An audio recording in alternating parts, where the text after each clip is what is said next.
I'm John Perkins. I'm a U.S. citizen, born in the United States, raised in the United States. I'm a former economic hitman. We work very much like some of the hitmen for the mafia because we're looking for a favor later. And mafia people have done this, and gangsters have done this for ages. We just do it on a very large level with governments, with countries, huge level. And we're much more professional.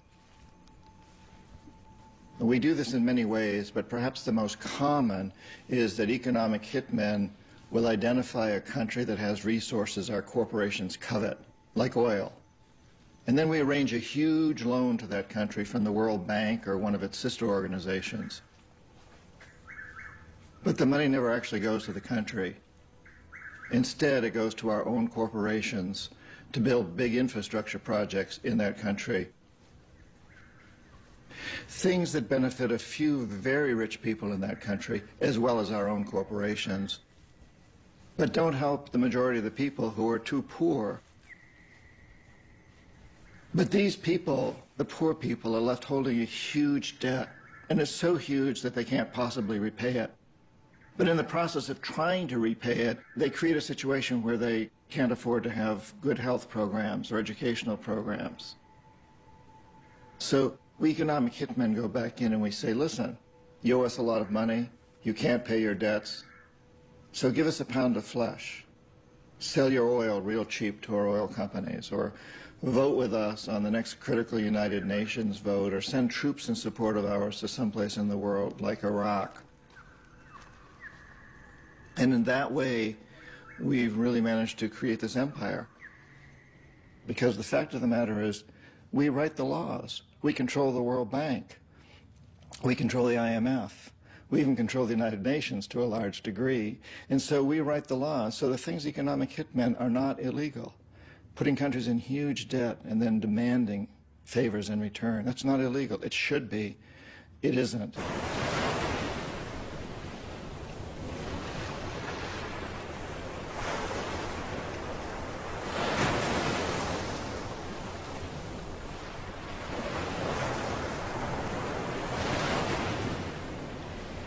Well, one of the characteristics of an empire is that it enforces its currency on the rest of the world.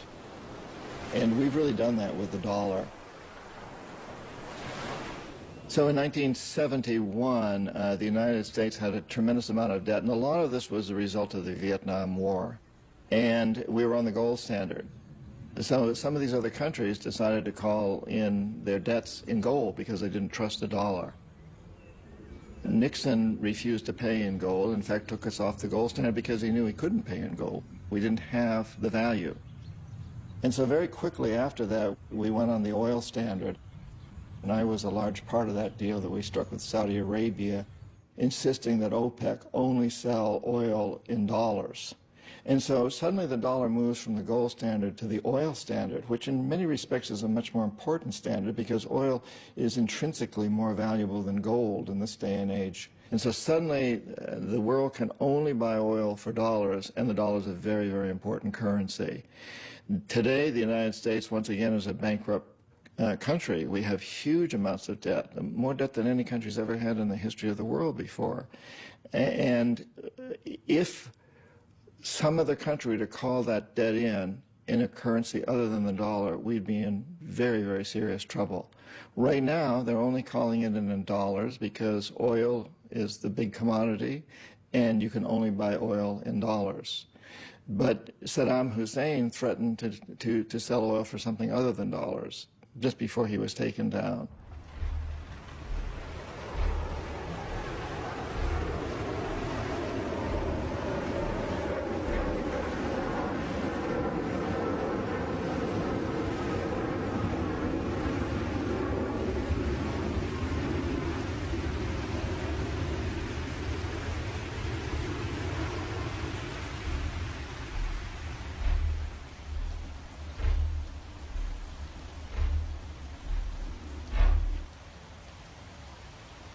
Sometimes we economic hitmen fail to corrupt leaders of other countries, as I failed with Omar Torrijos in Panama and Jaime Roldos in Ecuador. It doesn't often happen, but when it does, then the jackals are sent in. And these are people who overthrow governments or assassinate their leaders. So when I failed with Jaime Roldos in Ecuador and Omar Torrijos in Panama, the jackals went in and assassinated them. On the few occasions where neither the economic hitmen nor the jackals are successful, then and only then do we send in the military. And this is exactly what happened in Iraq.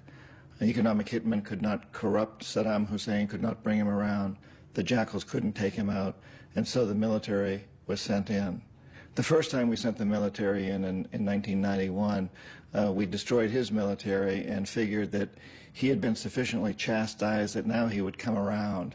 And so during the 90s, the economic hitmen went back in to try to bring Saddam Hussein around, but he wouldn't give in. If he had, he'd still be running the country and we'd be selling him jets and tanks and everything else he wanted. But he didn't give in. The jackals couldn't assassinate him. His security forces were very good, and he had a lot of look-alike doubles, so his own security men didn't know whether they were guarding him or a double. So neither the economic hitmen nor the jackals succeeded the second time with Saddam Hussein, and at that point we sent in the military again, and this time we took him out, and the rest is history.